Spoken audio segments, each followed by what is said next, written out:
So hello everyone, good morning. आणि आज मी ब्रेकफास्टमध्ये बनवते आहे ढोकळा.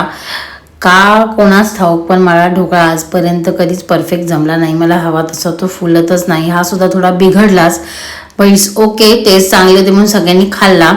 आणि त्यानंतर मी आणि मम्मी जरा आमचं प्लांट्सचं काम करत होतो. म्हणजे झाडांमध्ये जी माती होती ती खूपच अशी खाली जाऊन घट्ट बसली होती आणि त्यामुळे काही पानं सुकल्यासारखी वाटत होती. म्हणून थोडी आम्ही माती परत उकरून वर खाली करून परत त्याला थोडंसं खत वगैरे घालून ते सगळं काम करत होतो. कारण प्लांट्सना खूप सांभाळावं लागतं, जपावं लागतं. त्यानंतर मग वॉशिंग मशीनमधून जे कपडे काढले होते ते सगळे मी इथे सुकत टाकते आहे.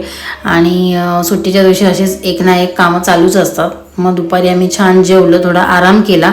आणि आज मी ठरवले की मला लाडू बनवायचे होते तिळाचे, कारण माझं लवकरच हळदी कुंकू आहे. आणि मला जस्ट असंच फेसबुकवर एक मधुराज रेसिपी दिसली होती. सो मी तिच्या मेथडने ट्राय केलं, कारण मला मऊ लाडू बनवायचे होते, मला अजिबात कडक लाडू नको होते. सो तिने असं सांगितलं होते टिप की तुम्ही जो गुळ आहे तो डबल बॉईल मेथडने करून घ्या. आणि इथे मी माझे लाडू वळून झाले आणि एकदम छान सॉफ्ट आणि टेस्टी झाले आहेत. तर तुम्हाला सुद्धा नक्की या पद्धतीने ट्राय करायचे असतील तर तुम्ही मी रेसिपी सांगू शकते किंवा तुम्ही तिच्या चॅनलवर जाऊन चेक करा. थँक्यू.